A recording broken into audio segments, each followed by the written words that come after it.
پاکستان میں تو آپ کو پتا ہے کہ ہم نے تو وار کو بھی لائٹ لیا اور کوشش کرتے رہے کہ اس میں بھی کچھ انٹرٹینمنٹ چلتی رہے. تو پاکستانی نوجوان یہ کہہ رہے ہیں کہ فیصلہ کیا ہے فرانس نے کہ رافیل طیارے پاکستان کو کچھ ویسے ہی دے دیے جائیں تاکہ دنیا کو بتایا جا سکے مسئلہ طیاروں کا نہیں ہے, اڑانے والوں کا ہے. تو اگر اڑانے والے ٹھیک ہو تو طیارے جیسے بھی ہوں وہ بہترین اڑا لیتے ہیں.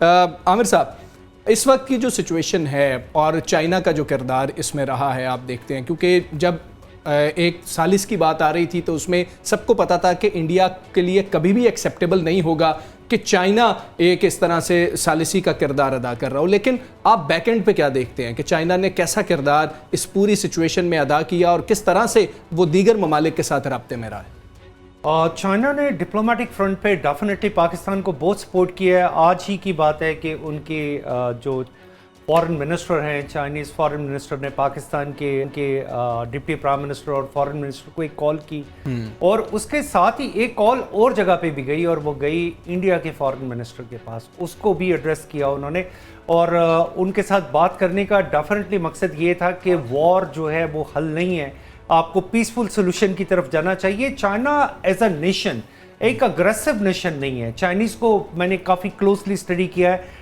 دے are not an aggressive nation. ہاں, لیکن جب ان کی طرف کوئی چیز بڑھتی ہے تو وہ اس کو ڈیفینڈ کرنا جانتے ہیں وہ ہمیشہ. اور پاکستان کی وار اسٹریٹجی رہی بھی یہی, ہم اوفینسو نہیں تھے, ہم ڈیفینسو تھے. اوفینسو ہم اس وقت ہوئے جب انڈیا نے ہم پہ میزائل اٹیک کر دیا, اور اس کے بعد پھر اناؤنس کیا گیا ہمارے D G I S P R کی طرف سے کہ ہمارے جواب کا آپ انتظار کریں.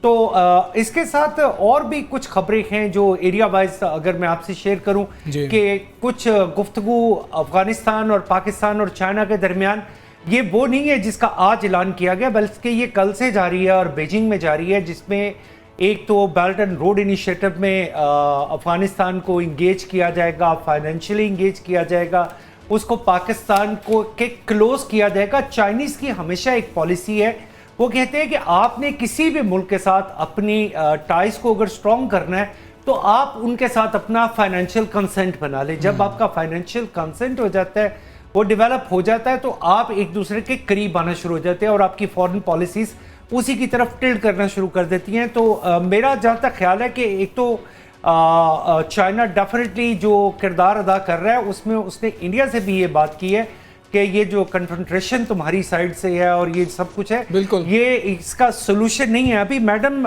نے ایک بات کی کہ میچور ایج جو ہوتی ہے کسی بھی پرائم منسٹر کی, وہ ہوتی ہے جب وہ مینٹلی میچور ہوتا ہے. میڈم سوزان نے جیسے بات کی, ہو سکتا ہے یہ جو ہمارے نیبر میں جو پرائم منسٹر ہے وہ مینٹلی ابھی بھی میچور نہیں ہے. جب بھی انہوں نے ووٹ لینے ہوتے ہیں, جب بھی کوئی الیکشن کی باری ہوتی ہے, وہ پاکستان کو بلی کرنا شروع کر دیتے ہیں, وہ پاکستان پہ الزامات لگانے شروع کر دیتے ہیں.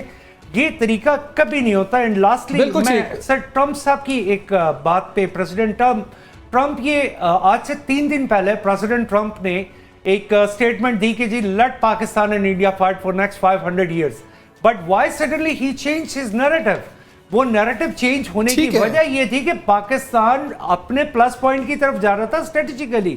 انہیں یہ نظر آنا شروع ہو گیا تھا کہ پاکستان تو اسٹریٹجیکلی اس پوزیشن سے بہت آگے ہے. بالکل سر آپ درست کہہ رہے ہیں. سوزین بھی جو بات کر رہی تھی وہ تنزیہ یہی بات کر رہی تھی کہ ویسے تو وہ مینٹلی کبھی بھی اسٹیبل نہیں تھے, لیکن وہ پنجابی میں کہتے ہیں نا کہ ستری بتری گیا, تو اب شاید انڈینز بھی اس کو کھڑا ہی نہیں ہونے دیں گے کہ بھائی مہربانی کرو اللہ کے حوالے. کام شروع ہو گیا ہے بالکل اس کے خلاف. انڈینز کس طریقے سے بیشنگ کر رہے ہیں اپنے وزیر اعظم کے خلاف, یہ تو پاکستان نے تو ہر محاذ پہ فتح حاصل کی ہے. اچھا عثمان صاحب, ایک چیز جو ہوئی جو بڑی اہم ڈیولپمنٹ ہے کہ اب میٹنگ ہونی ہے, بات چیت ہونی ہے اور ایک نیوٹرل مقام پر ہونی ہے. سر آپ کیا سمجھتے ہیں کہ یہ نیوٹرل مقام کی اہمیت کیا ہوگی, کہ یہ کس ملک میں ہوگا اور اس ملک کی پھر اہمیت کیا ہوگی؟ دیکھیں جس طریقے سے ہمارے دوست ملکوں نے اس تنازع کے حل میں ہمیں مدد فراہم کی اور جس کا ذکر تمام دوست ملکوں کا شکریہ بھی ادا کیا ہمارے وزیر اعظم شہباز شریف صاحب نے گزشتہ روز اپنی تقریر کے اندر, کہ جس کے اندر سعودی عرب ہے, متحدہ عرب امارات ہیں, قطر ہے اور چائنا ہے, اور خود امریکہ اس کو فیسیلیٹیٹ کر رہا تھا سارے معاملات کو. بالآخر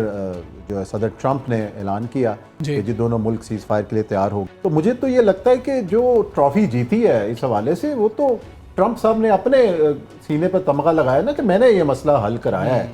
تو ان کی خواہش تو یہی ہوگی کہ اگر وہ مزید اس کے اوپر کوئی نوبل پرائز حاصل کرنا چاہتے ہیں کہ اگر انڈیا اور پاکستان کے درمیان دیرینہ تعلق جو معاملات ان کو حل کرا دیں, مسئلہ کشمیر کا حل کوئی نکل آئے, تو ان کی تو خواہش یہی ہوگی کہ واشنگٹن کے اندر یہ مذاکرات ہوں.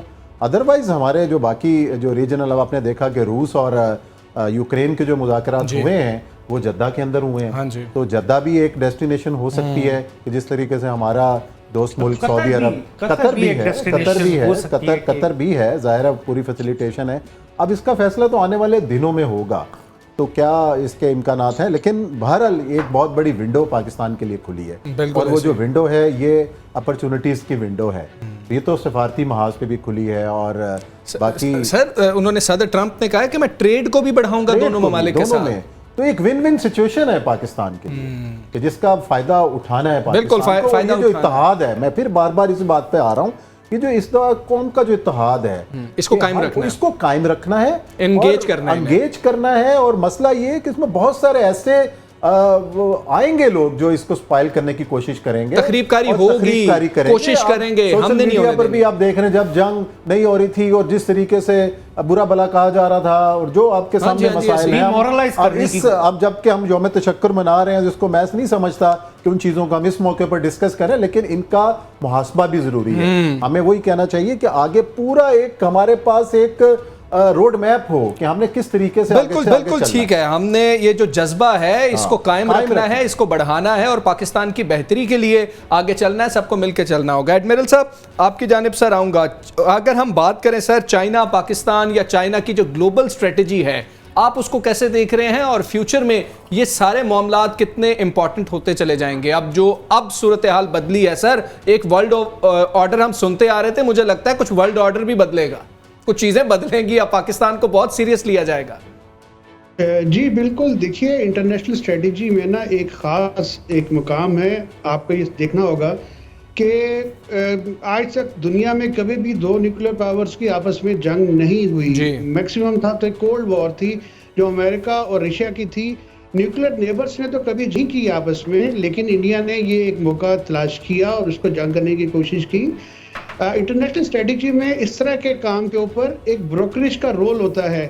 وہ جو بروکریج تھی وہ کلاسیکل انداز میں ہم نے دیکھا کہ کارگل میں امریکہ نے کی, 2002 میں بھی امریکہ نے کی, پھر جو پلوامہ تھا اس میں امریکہ اور چائنا کا ہاتھ تھا.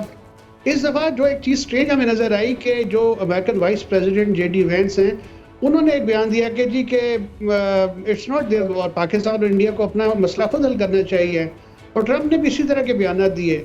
اب مسئلہ یہ تھا کہ اس ویکیوم کے اندر کسی کو آگے بڑھنا تھا, تو چائنا نے اپنا ایک اسٹریٹجک رول جو کہ ایک گلوبل پاور کے طور پہ ایمرج ہو رہے ہیں وہ پلے کرنے کے لیے انہوں نے آفر کی, جو کہ انڈیا کے لیے پرہیپس ایکسیپٹیبل نہیں تھا. تو انہوں نے پھر منت کی ٹرمپ صاحب کی جی کہ دیکھیں چائنا تو جو بھی فیصلہ کرائے گا وہ پاکستان کے حق میں ہوگا, تو آپ بیچ میں آئے, بڑے بھائی بنے اور ہمارے ساتھ کیجیے.